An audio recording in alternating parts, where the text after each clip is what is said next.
Here we are. Welcome, y'all, to the Global Ghost Time Podcast Live. I'm your host, Haleigh Overseth, and our guest today is our buddy Raymond Newsome of Newsome Paranormal.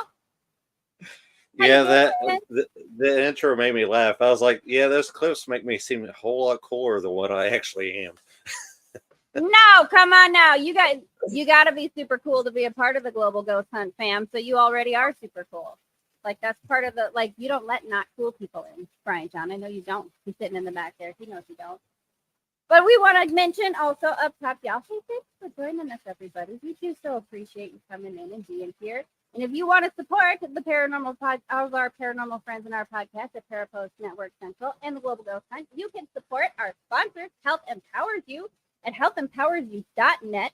Check out the links in the description below. You can get your smoothie recipes, over 200 smoothie recipes in a PDF for, like, guys, the price is a steal. It really is. And the smoothies are delicious. I love the Very Delicious Smoothie. Go get on there, check them out. They've got all kinds of stuff. There's coffees and teas coming that are going to be awesome. You're going to love it, and you can support us by supporting them. Healthempowersyou.net.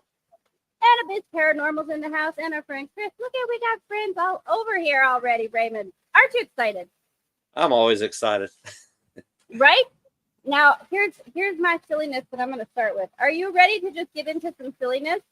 Like, we're gonna talk about.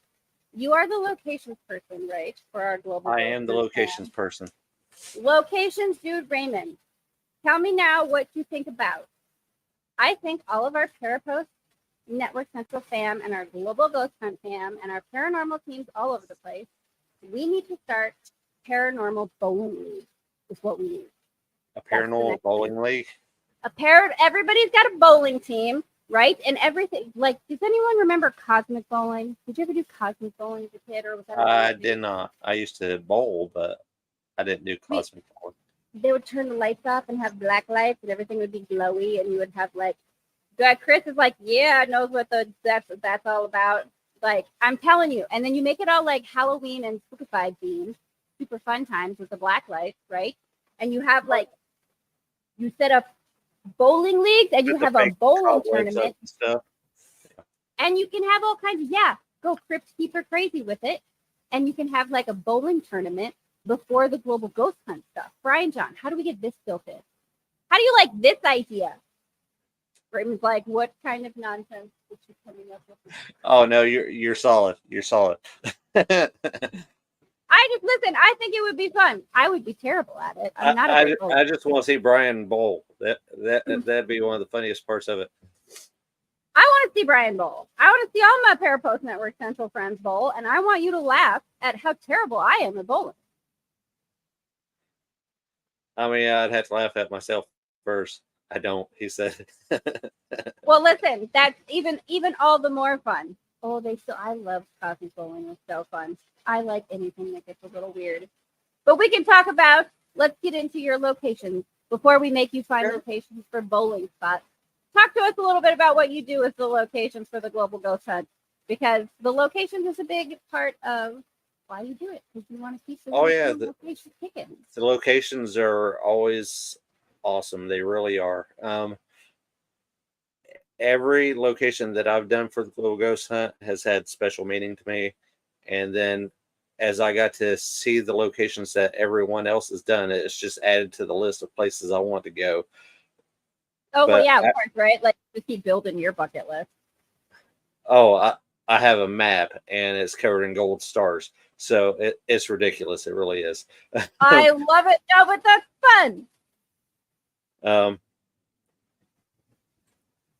I'm usually one of the first contacts for any location that comes into the Global Ghost Hunt, whether they sign up themselves or, a team signs up to say, hey, I'm investigating here. I'm the first contact. So, I'm the first one that goes, hey, welcome to Global Ghost Hunt. And, give our spiel, tell them what night they'll be featured, give them any information that they asked for, and then ask for the pictures and stuff for our thumbnails. I love one of the big things, and I've talked about this before, Brian Dunn knows, but like, I really love that part of Global Ghost Hunt, that it's, helping to get more attention to these locations that are less frequented so that they can be preserved and people can continue to go there. What are some of like your favorite locations that you have seen teams go to that you haven't gone to yet that you really want to? Oh, Lap Castle was fun. The one that Abyss Paranormal did this past hunt. Yeah, cryptid hunting bowling. I am down for that. I am. Give me some Bigfoot bowling. Oh my god, if I can dress up as Mothman and go bowling, I would love that. Point Pleasant. It's not that far away. But right? Anyway. There you go. Bowling in Point Pleasant. We could do it. This is great. But anyway. I really like the place that Abyss Paranormal went this last time. The mansion. That was really cool. We've just had so many good spots. It's hard to keep track of them all. Oh no, yeah, like it's fun for me because I think even when you go, and I think this is probably true for a lot of people, if you just go around your own local area, you can probably find a lot more locations that have stories or history or paranormal activity that you didn't even know about. I mean, that's kind of why I went to the cemetery that I did for this last one. Is not the story of the little girl that I was talking about who passed away, and her gravesite is there in that cemetery. It made pretty big news, and the fact that she was so young when this happened, I didn't want her forgotten. I wanted to share that story. That's why it was important to me. I like, and I like that the George Ball mansion is where Vicky went. I mean, is that more what it's about for you? Maybe then, like the stories and the actual energies or entities that you're connecting with, and kind of trying to help them express whatever they might need to express. Well, that's the whole point of how I investigate. Is I go in and I speak to any entity, any spirit that's there before I ever start going live, before I ever set up a piece of equipment, and say, hi, my name is Raymond. My only purpose here is to tell your story. So whatever you're willing to share is what I hope to get out to everyone else.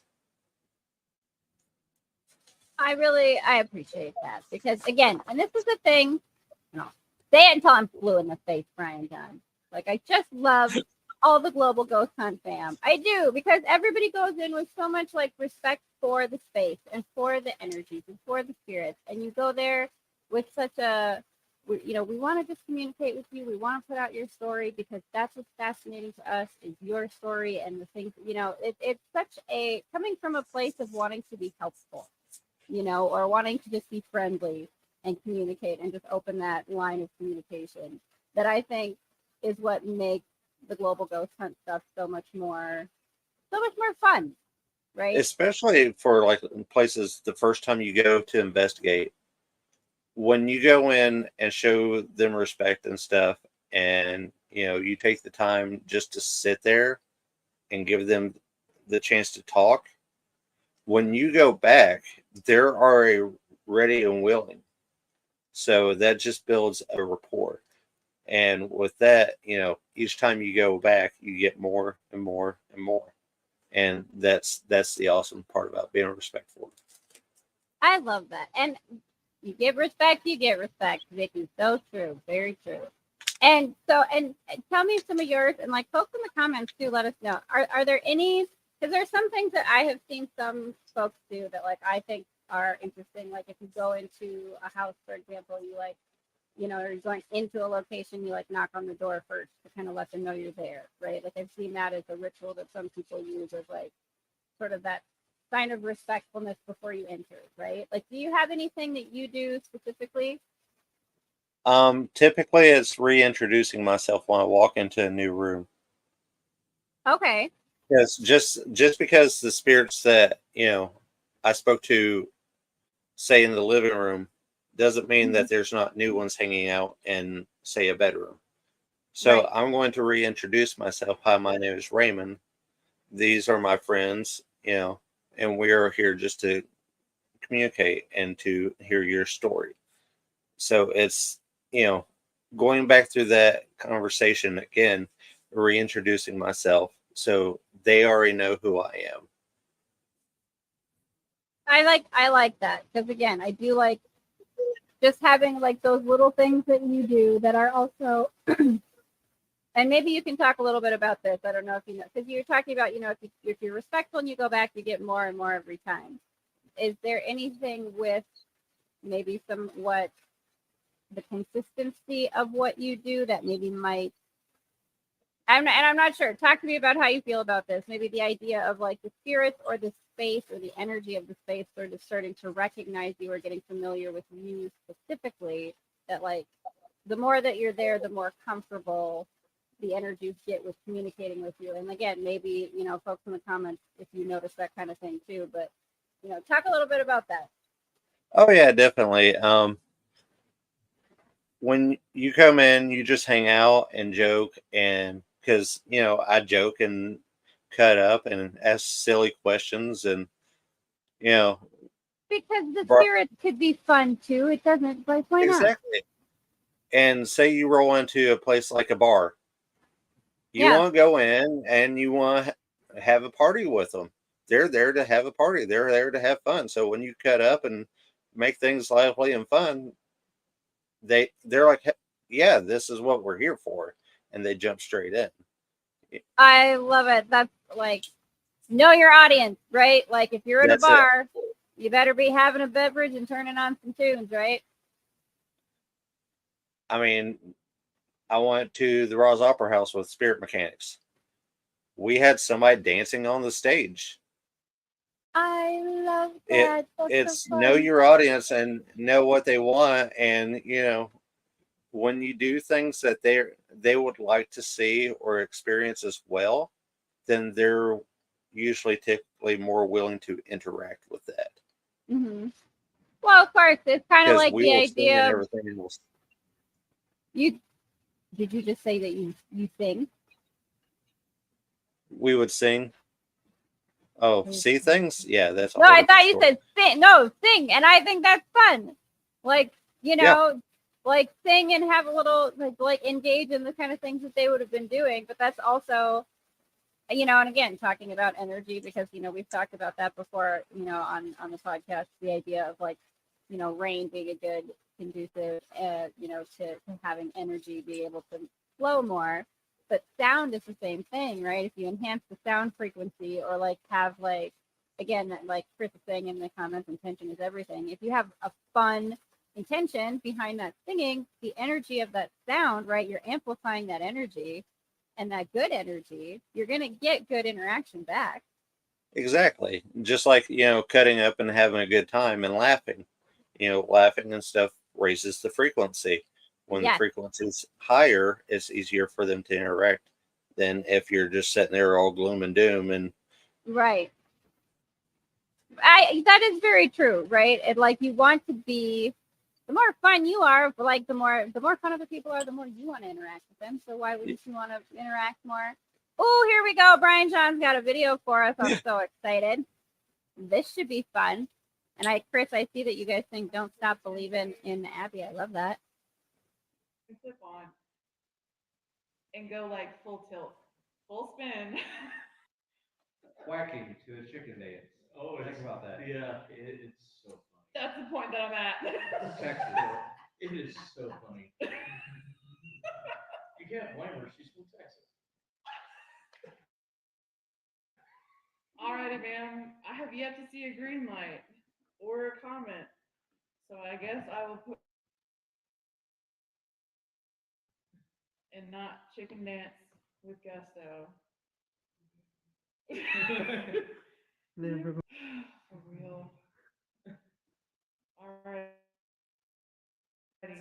So would you like for me to get off your stage now?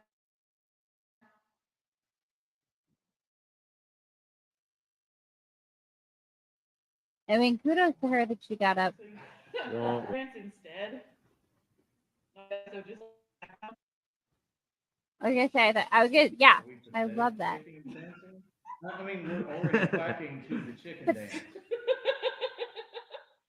you hear me laughing in the background. No, I love that though. Like doing a chicken dance on stage, that is my favorite. I mean, what kind of ghost wouldn't want to party with y'all if you're doing a chicken dance? I mean, exactly. It was already amped up because they had just finished a live performance on the stage. That's what the table and chairs and stuff are for. So you're investigating just after a live performance? Because they're pretty much so many. Yeah. They were doing a live play. So that's so fun. Well, that's really cool though, because you know, you have a live performance and then you have all that like atmosphere and energy, and then like, you know, the players on the stage and the crowd. Like, that's really an interesting idea to go in there after a live show and like interact while the energy is still sort of amped up, or you know, like that there's that atmosphere there of kind of ride the wave, the coattails of that energy and communicate. exactly, because you know, a lot of the spirits that are still there are performers, but there's also a lot of patrons that, you know, would come in and watch the performances. So when there are performances and stuff, they're like, all right, we're ready for more. And what do? You go in there and you do things like the chicken dance and sing and all kinds of stuff, and just take that time to, you know, okay, here's what we're willing to do for you. What can you give us back? It's that give and take. I mean, we're willing to do a chicken dance. We're willing to do a stand-up comedy routine. I will get up there and I will tell you my silly jokes and nonsense material that I make up, and just please come talk to us and hang out. I love it. I think that's so fun. There's a theater here in Sioux Falls, actually, that I kind of was like, I want to check out, the Orpheum Theater, and they're haunted by Larry. They have a ghost, Larry, who sits up in like, you know, the box seats or whatever. Oh, yeah. And that's one that I always want to check out. But I do like, I love that. I just think that's such a fun idea to you know, go in right after a performance when the energy's already like been at a peak. Oh, we've got Jonathan. What's up, yo? Hey, friend. What's up, JK? Yeah, another place that I've done that's kind of similar. They didn't have an event, anything like that going on that night. Was a place that's closer to me, called in Ashland, Kentucky, called Paramount Arts Center. They Okay. have a spirit there called Paramount Joe. He was one of the workers that was helping work on the building, and they're not sure if he hung himself or if he fell and something caught around his neck, but they found him hanging dead. And Joe's been hanging out there since. There is a signed poster in the box office that he autographed for Joe. They moved it one time to a different spot, and Joe wrecked the office. Really? They came in the next day, and it was total. Yes, so they moved Like- that back. I was gonna say, don't be moving my stuff. Pretty much. Be moving my stuff. That wasn't yours to move. That was mine. And I was there as part of a public ghost hunt. And while people were still getting set up and talking and stuff, I was seeing people peek out from behind the stage. And I stopped one of the presenters, one of the main guys who was there, Mr. Bill Brock. Bill's awesome. He's an awesome individual. I was like, there's somebody that keeps peeking around. He was like, where? I said, there. He said, well, get up here. And we went up and around backstage, and there was nobody. There was no way they could have got away that fast. And it was just completely empty. So, it just became that kind of an atmosphere and night for everybody. I love that kind of stuff though, like if they do the public ghost hunt stuff. And again, the thing with Global Ghost Hunt too is like when you're going to these locations and you're checking them out, chances are pretty good too that you are meeting some really fun, awesome people, right? That are like, oh yeah, that'll tell you some really great stories like about the location or things that they've experienced. So it's kind of like a little like history scavenger hunt sometimes, right? Like because you get to interview the people who that's exactly it. I love the history of each building I get to come in contact with. So, each one has its own special story, its own personality, and they're just always so much fun. So when you're doing the locations and things for Global Ghost Hunt, for your role for Global Ghost Hunt, do you still get excited and like go down the rabbit hole when new locations come in that you're not familiar with and like research them? Oh God, yes.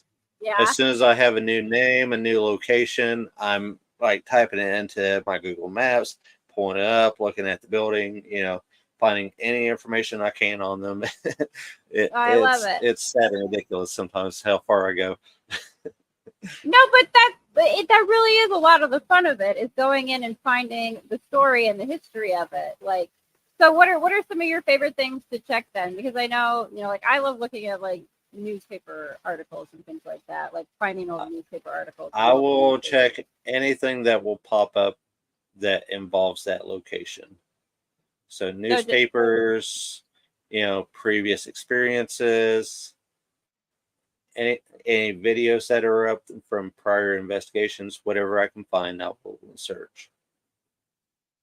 I love it.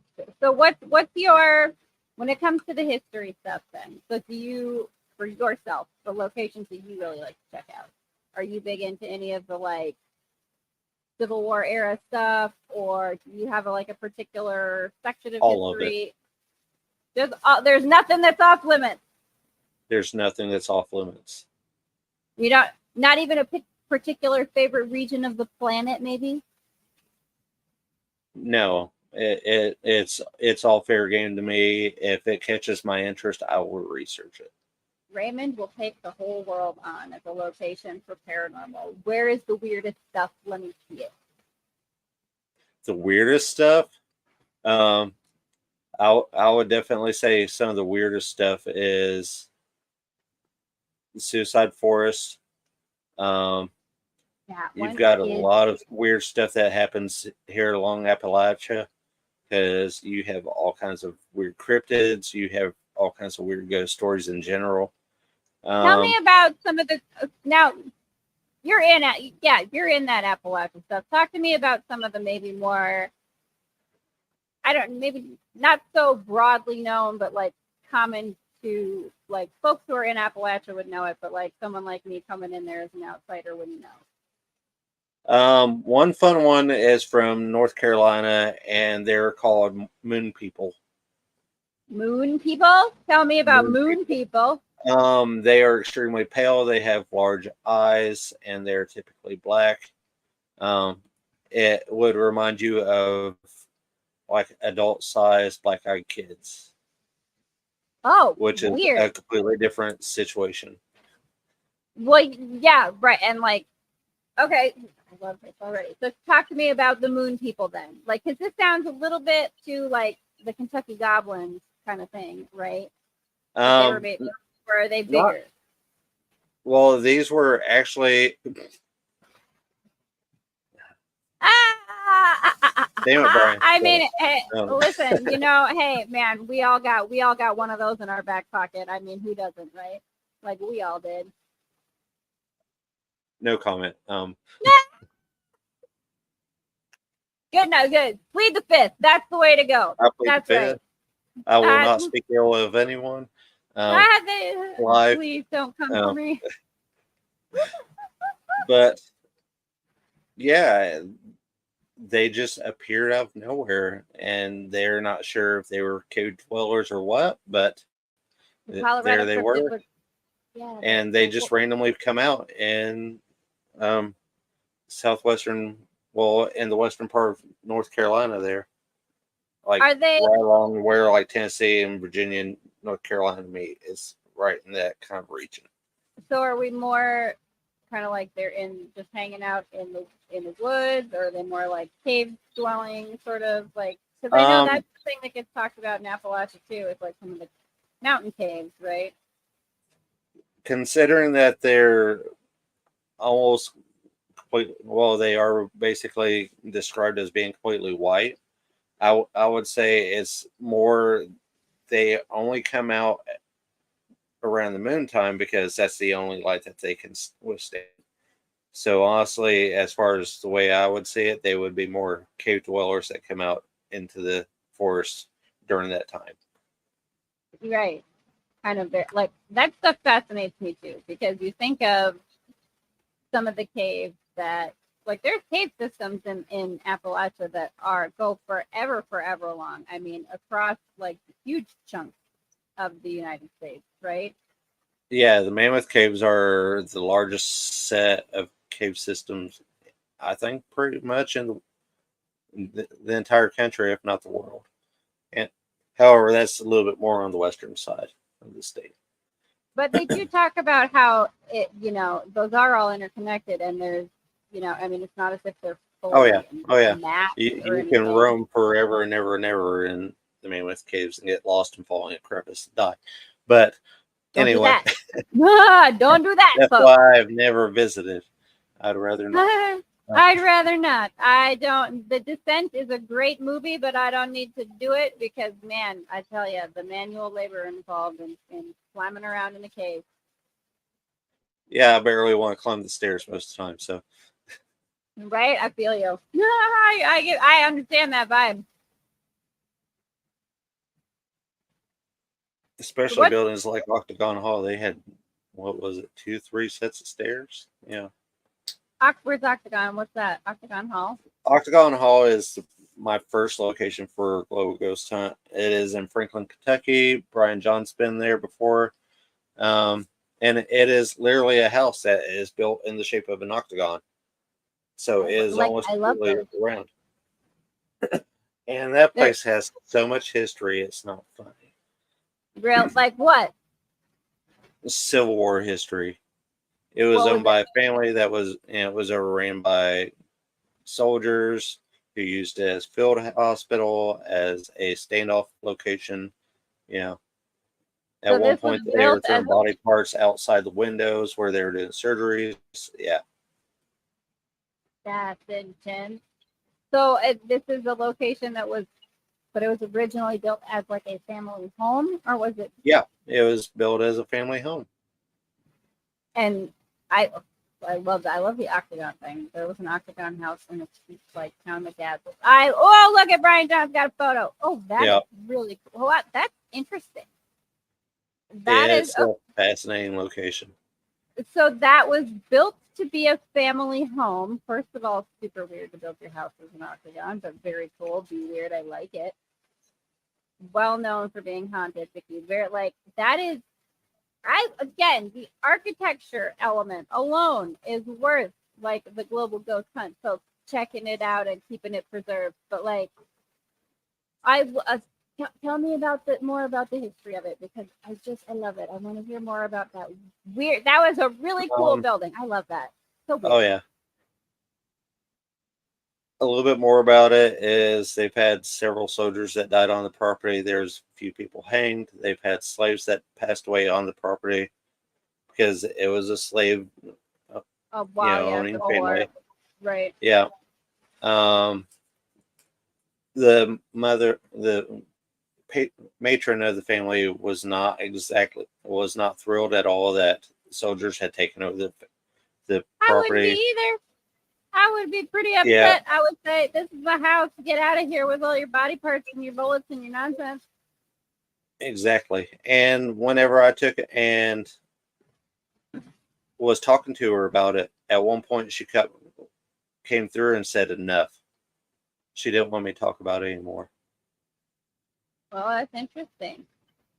Well, I mean, I guess in fairness, if you already didn't like it, maybe maybe she wants to talk about tea parties or something else, right? Like, I guess I get it. You've had enough of them invading your house. You don't want to talk about them anymore.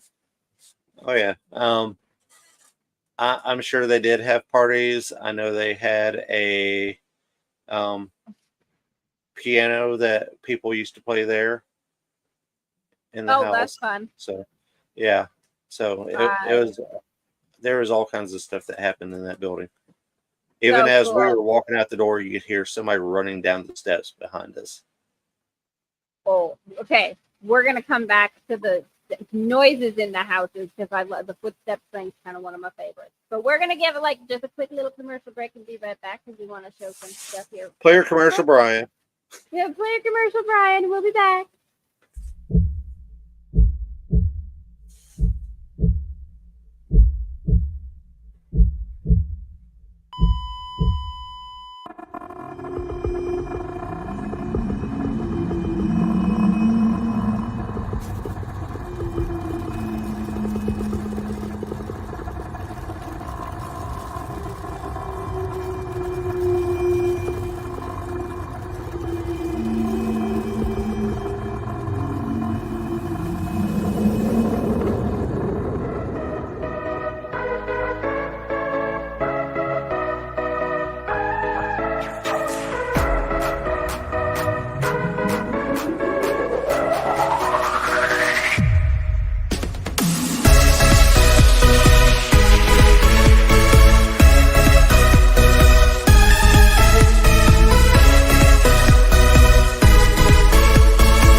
love it. Thank you, Brian John, so much. Do check out everybody at the Parapost Network Central because we got some great posts and some good fam, and I just love seeing everybody and all their stuff. I do. Raymond, tell me about the most, because I love the footsteps thing is kind of one of my favorites. They're running behind you. I was like, the footsteps on the ground when there's nobody there. Because it's one of those things that is like just, you can't mistake it for something else, right? When you catch those things. And I like, so one time I was walking my dog at one of the state parks I walk around here, right? And it was raining and like there wasn't really anybody there. I have my hood up and I was walking on a gravel path that they had just like laid fresh gravel on, like because they were like fixing up some of the paths that had just gotten like washed out because some flooding.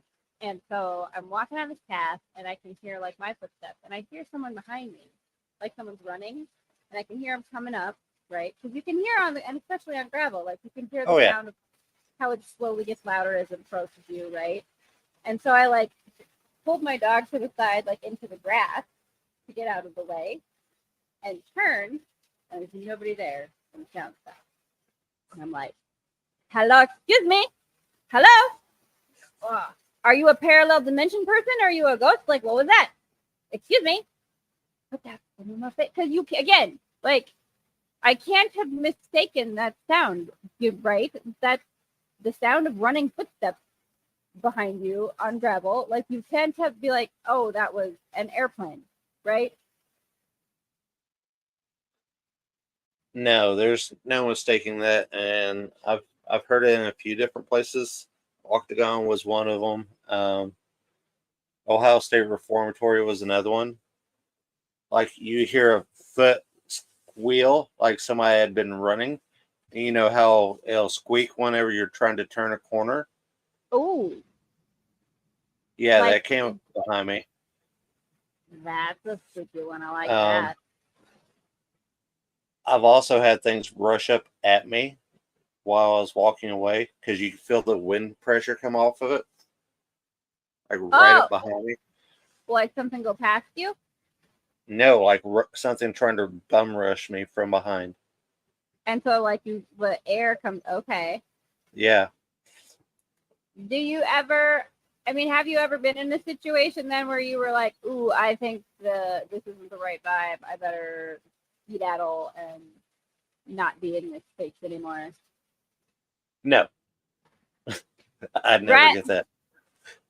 Talk to me about that a little bit. Is there a little bit of, because I'm that person too that like I won't get scared. I'll just be really excited, right? Like, oh, that was something. What? That's exciting. Are you more in that realm where it's not ever something that really makes you nervous necessarily, or that you don't get scared, but it's just like something that happens is just too exciting? I mean, if I'm walking into their space, I get what I get. That's my fault. So there's no reason to be scared when, I'm the one that's taking the risk in the first place. I usually don't come at anyone. Yeah. I usually don't come at them in a negative standpoint anyway. So if I'm not bringing beef, there's no reason to bring beef at me, and they usually don't. So there's no reason to be scared. Well, that again, when you come in with that intention, right, there's also no reason to be scared when your intention is just to communicate and, again, to have fun, right? Yeah. I love it. So, but tell me now more about so you said you were at the Ohio, what was it, Reformatory? Ohio State Reformatory. Okay, you'll remember it from Shawshank Redemption because that was the prison that they used. Yes, I love Shawshank. Oh my God, I would love to go there and be in that location. Tell me what that energy is like. I was there with a few different teams, and like all of you together or separate times? We all went in together, but it's so big and stuff, you would never see anybody if you didn't want to. I was like, all right, screw it. I know of a cell that I experienced during incarceration, which is a rock festival they hold there. Okay. And I got to go through the building a few different times because I just kept going through. It was free tours. I was going. Yeah, right. Like all our Parapost Network Central fam, they'd be like, "There's a free tour of a spooky place. I'm there." What? Yeah. That was the whole point. And I had found one cell while I was walking through, and all I heard from it was, "I want to kill them all." I was like, "All right, cool. I like you, bud. If I get the chance, I'm like coming you, back to talk to you." That was seriously my response. What's up, Ruben? How you What's up, doing, Ruben? friend? Like, So I like you. That's, you know what? I love that response. That is the way to respond. Like, that was hey, the first friend, place you're I a went. talker. I went straight back to that cell by myself. No one else, within hundreds of yards. No That one else was around. That's where I went. I It's just like, all know right, that man, I'm back. Let's talk. I'm back, yo. I know you had some things to say, and I appreciate you being candid about your feels. Yeah, bro. Tell me more. What's the deal? No, I do. I really love that because a lot of people would hear that and freak out, right? Probably. I wasn't stressing it though. You could hear moans and groans in the hospital wing. Oh, yeah, for sure. Papers rustling like somebody going through a chart. Yeah, Oh, and that was like, just while I was walking through on a tour. The investigation and stuff, as it got later, it got colder and nothing would communicate. And I was like, yeah, I get that. I'm cold too, so I'm gonna go home. I get And I it. Yeah, left. I don't want to hang out in the cold either. That's fair. Well, and I wonder too a little bit, like, because again, it's just fun to kind of speculate and wonder. But if you got cold and were uncomfortable, and like maybe the spirits, if they're like on your team and they're like, well, we don't want to talk to you and keep you out here in the cold. We'll let you go home. We won't do anything right now. We'll be quiet. I mean, that's a until you go home." possibility. It's like we're just gonna calm down now, so you'll leave, and Mhm. because I had like a 3-hour drive home. See, maybe they were just being super considerate because, like, all the spirits on the other side are like, listen, that's our boy Raymond. He's super chill. He's super respectful all the time. He's got a long ride home, you guys, and it's cold out. Like, let's be quiet so that he can, like, get back home. I I mean, love that the night idea of that. that night there was one moment where there's like a loud screeching sound, like it sounded like something inhuman screaming, and I could not find the source of it. I looked everywhere. So here's a question. Like, do you ever, because I'm thinking of things like when you hear screams like that, I think of like when you're out in the woods, like a rake or a wendigo or whatever, right? Like the different things that might be out there. I always am a little bit interested in the idea of locations like that have such a, I don't know, would you say like a really strong haunting energy, or like because it's so frequented that, like, I'm always fascinated by the idea of there being, you know what a tulpa is? Oh, it's a thought form. Yes. Right. Like, and this is something that fascinates me about like places that are, haunted or have paranormal activity, but are also frequented a lot and have a lot of lore or history to them that people talk about a lot, think about a lot, or believe. Like, I'm interested sometimes in the idea of like a tulpa or a thing that would show up in places like that could be, think of like, I mean, tulpas are very possible, but tulpas are typically attached to certain people. The one okay, that creates the thought form is usually who experiences it the most. There okay. is another version of that is more of a collective. The name is slipping from me right now, but more of a collective energy that takes shape as well. Right. Actually, a lot of cities have as well, because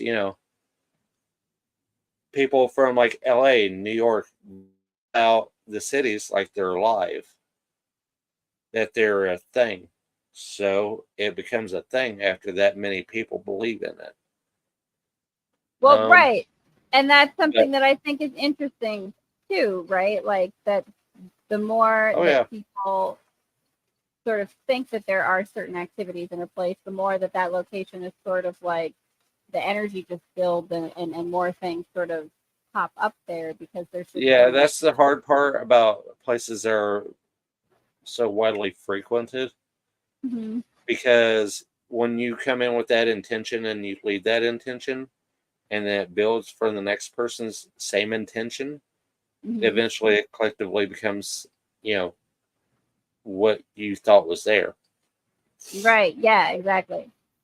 And I love that Vicky says a banshee. I love that. Let's give me a good old banshee. And what's the other one?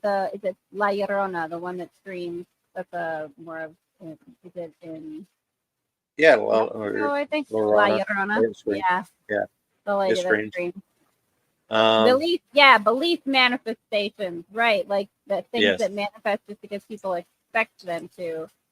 So here's a little bit of a like manifesting an object. Yeah, Ruben, like like you think about it enough and things will come up. So that's kind of a question too then, because you talk about setting the intention when you go into a location, right? Do you Yeah. do anything then when you leave to sort of close out a location, partly for those reasons of, maybe not wanting to leave sort of energy that kind of Well, becomes typically, chaotic? the only intention that I have is to collect whatever data I can. There's I'm not going to expect any evidence or any interaction. When you go in with that set idea, then you don't have a set intention as to what's going to happen. And when I do get interaction and stuff, that's when I set the intention when I leave. Thank you for your time. Thank you for what you've shared with me. You have to stay here. I'm going home. Right. No following. Right. Because if you But follow me to my house, then it's not going to end well for you. no, it's not gonna end well for you. I'm gonna take care of your stuff. Do you do things for yourself or your teams or whoever you're with when you go or when you are done with an investigation for purposes like that, like any energy cleansing or anything like that? I mean, typically with News Paranormal, it's usually only like me or a couple of friends or like me and my son, Mhm. So there's not a whole lot of cleanup afterward. And then with spirit mechanics, we all do the weird. So we pretty much cleanse ourselves We anyway. all do the weird. I love that. That We needs do to be the weird. that's the new slogan that we all need to be having for we all do the weird. We all do the weird. We are the weird people that do weird things. There's not a member of Spirit Mechanics that is not a sensitive in some aspect on the team. I love it. Well, and let's before we would close out here, talk to me a little bit about that because I did want to ask you about that too. If you follow Ruben, if you follow me home, you're gonna have a bad day. I mean, when you can say that to a demon, that's when you know you're a scary person. And I say cheers to you if you're on my team. I love it. But talk to me a little bit about any of like your energetic or psychic sensitivities that you might have or your capacities to tune in. Because I know I'm someone that I believe we all have these abilities. So like what are some of your, if you can talk about your sensitivities to when you're in there and communicating? This is where it will get weird. Some of the things that I do, especially with Spirit Mechanics, is I can astral project. So I can go into a location when somebody needs me to and take a look around, help clear the energy if it's necessary. I also I read oracle cards. I've been known to dream things that happen quite often. like premonitory dreams. Yes, since I was a kid. You need to come on Save the Intern podcast and just talk dreams all day with us because that's what we love. That stuff. Let's get into dreams. Since you were a kid, I've been a vivid dreamer since I was a kid too. Did you have any particular one that maybe stands out to you that you could just give us an example? Because I love that kind of stuff. One of my favorite ones to share is when I was a teenager. I was about 15, 16 years old, and I dreamt of being in a building that I'd never been to and being able to look outside, and there's like a creek running along beside the building and this and that. And I could look around and I would see people, but I couldn't see faces. I saw the color of the inside of the building and everything else. Look out the other window, there are cars there. And about 6 months later, I wound up visiting family for Easter, and we went to church, and it was that church that I'd seen. So you were like checking out the inside of the church before you were at the church. Yes. That's so cool. And so how, let me ask you this then. So like, when you experience something like deja vu, or do you experience deja vu Constantly. right? And does it ever, and this happens to me sometimes where I'm like, you experience deja vu or you experience something and you have to kind of go, and I was talking to a friend about this just the other day, like where you go, okay, did I imagine that? Am I remembering that? Did I dream that? Right? Like where you kind of can't remember, like you have a deja vu and then you're like, where did I do this? It becomes that moment where it's either you're trying to remember if it's just a day that just happened to fall exactly like a previous day, if it was a dream, or if it was something that had happened in a different experience that you're feeling the same experience at that moment. Right. And you kind of get like where your brain wants to find the pattern or the thing to connect it to, but you kind of can't figure out what it is. Yeah, and sometimes it's nauseating. That it's that intense for you? When it lasts for longer than a few seconds, because sometimes it'll last all day. All day. Oh, that's intense. Because I've had like extended deja vu where it's maybe a couple of minutes that I'm like, this whole stuff. I remember that too. But you've had it where it's for like a full day. Yeah. I could not shake it. That, it was like, all day. That's interesting. The whole time in my head, all I'm hearing myself say is, I've done this before. I've experienced this before. Why is it still going? Kind of like a Groundhog Day thing, right? Yes. Like very sort of, and that, I mean, I've been in those moments too. And recently that's one of the things I've kind of started doing is being like, okay, what do I do with this? I notice it. Like, all right, source, higher self, whatever is out there. Like, somebody tell me what to do with this. Like, what do I do? I would be worried I was in a loop too, Ruben. Like, for real, I get you. It really felt like I was in a loop. It sucked. I mean, that's really interesting though. And astral projection stuff too is super interesting. Which is, if you're a vivid dreamer and someone who has that sort of premonitory dreams, the astral projection seems like kind of a natural, I don't know. It's just a natural connection. It just, one into the other. And then, of course, where we do cases of spirit mechanics and stuff, I am typically part of the cleanup crew. So if something has to go, it has to go. Okay, so you do some of the, are you spiritual bouncer kind of activities, shall we say? Pretty much. That's basically what they call us. They're spiritual bouncers. Yeah. Oh, I love that. That's kind of fun. Like, I will remove something one way or the other. It's going bye-bye. If you don't need to be here, you don't need to be here. Like, what's up, Andrea? How you doing? I think that's so interesting, and I would love to talk more about that stuff too, because I know that like that is one of the things I'm so fascinated by when people are really tuned into that. Because I do, again, we all have the capacity to tune into it, that intuitive sense that allows you to tap into those other realms, right? But oh yeah, we're not taught to accept those things. We're taught that that stuff makes us weird. Growing up in the Bible Belt, it was really hard to find a safe space to talk about it. And oh yeah, now that I've gotten older and I've found those people that can be a safe space and stuff, it's been easier to talk about.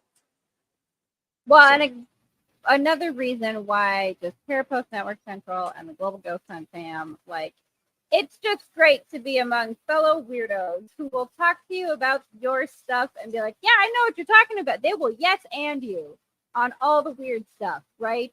And that's part of what's so awesome about it. That's why I get along with so many weirdos. Yeah. Me too. I get Love it. you 100%. all. We love you all for being such our wild, weird fam that joins us for the live stuff.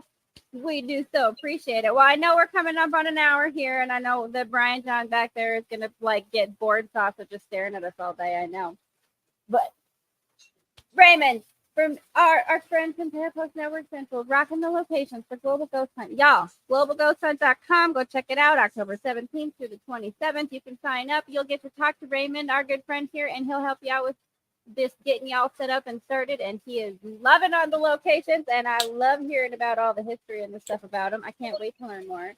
Do check out healthempowersyou.net, our sponsors. And again, make sure that you're checking out that smoothies PDF that is available for you. You can support Parapost Network Central and all the good folks here by supporting our sponsor, healthempowersyou.net. Raymond, give us some plugs for where people should go and find you and all your stuff as well for any of the folks that might not already know.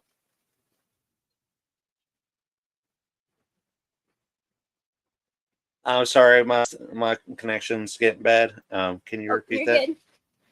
Good. Just let folks know where to find you. Oh, Raymond, see, look at that. The connection's already decided. She's done the closing. I'm kicking him out, is what the internet is saying.